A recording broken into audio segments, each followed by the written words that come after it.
Dictation start होगी अब से 5 सेकेंड बाद।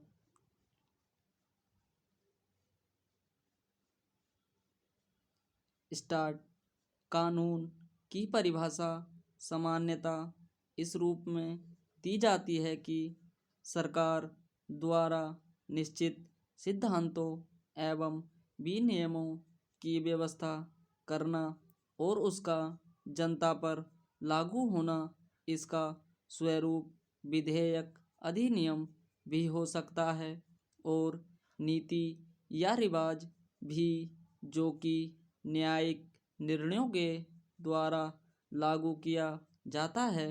इसके अंतर्गत वे समस्त लिखित, व्यवस्थित एवं संग्रहित नियम व सिद्धांत आते हैं जो किसी राष्ट्र या राज्य के प्राधिकार द्वारा जारी किए जाते हैं अथवा जनता स्वयं संविधान के द्वारा उन्हें अपने ऊपर लागू करती है।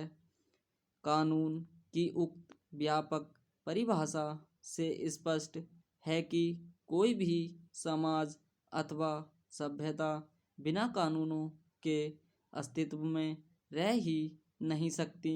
यहाँ तक कि प्राचीन भारतीय वैदिक सभ्यता में भी इसके साक्ष्य प्राप्य हैं। पहले तो श्रम विभाजन के वैज्ञानिक सिद्धांत के आधार पर वर्णाश्रम व्यवस्था के अंतर्गत स्थूल साधनों की कल्पना हुई। फिर जैसे जैसे सामाजिक आर्थिक व्यवस्था में जटिलता आती गई, विधानों में भी जटिलता आती गई और धर्मशास्त्रों एवं स्मृतियों के रूप में सुविस्तृत आचार संहिता भारत में बनने लगी, जिनमें मनुस्मृति सर्वाधिक मान्य संहिता के रूप में लंबे समय तक प्रचलित रही। जातीय भेदभाव, छुआछूत, स्त्रियों के प्रति रूढ़िवादी दृष्टिकोण आदि यदि स्मृतियों की कुछ त्रुटियां थीं तो उनमें असंख्य गुण भी थे। तुर्कों, अफगानों एवं मुगलों के आगमन के बाद भारत में विधान सामान्यता द्विस्तरीय हो गए। एक तो सामान्य कानून और दूसरे मुस्लिम एवं गैर मुस्लिम प्रजा के लिए अलग अलग कानून। दुर्भाग्यवश इस सांस्कृतिक सम्मिलन में दोनों संस्कृतियों ने एक दूसरे के अप्रगतिशील तत्वों को अपनाया और सामाजिक द्वंद्व को ही बढ़ाया। हिंदुओं में पर्दा प्रथा आ गई, मुसलमानों में भी जातीय भेदभाव जैसी बुराई प्रवेश करने लगी और सामाजिक परिवर्तन की दृष्टि से सबसे महत्वपूर्ण बात यह है कि धर्म परिवर्तन बड़े पैमाने पर हुए और हिंदुओं में जातीय चेतना और विकसित हो गई।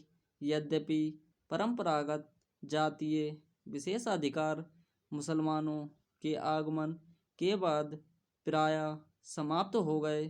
कुल मिलाकर यदि प्राचीन एवं मध्यकालीन विधानों को देखें तो पता चलता है कि वे विधान परंपरागत रिवाजों एवं व्यवहारों के संहिताबद्ध रूप ही अधिक थे। सामाजिक परिवर्तन के साधन कम, कानून एवं सामाजिक परिवर्तन की अंत संबद्धता का सिद्धांत उदारवादी समाजवाद एवं कल्याणकारी राज्य के राजनीतिक दर्शन के उदय के बाद सामने आए। ब्रिटिश राज की स्थापना के बाद सामाजिक परिवर्तन में कानूनों एवं विधानों की भूमिका महत्वपूर्ण हो गई। कुछ कानूनों ने तो यह कार्य प्रत्यक्ष रूप से किया, पर कुछ विधानों ने अप्रत्यक्ष रूप से दीर्घ अवधि में सामाजिक परिवर्तनों को प्रश्रय दिया। वैसे तो 1772 के रेगुलेटिंग एक्ट से ही भारत की न्यायिक प्रणाली में हस्तक्षेप स्टॉप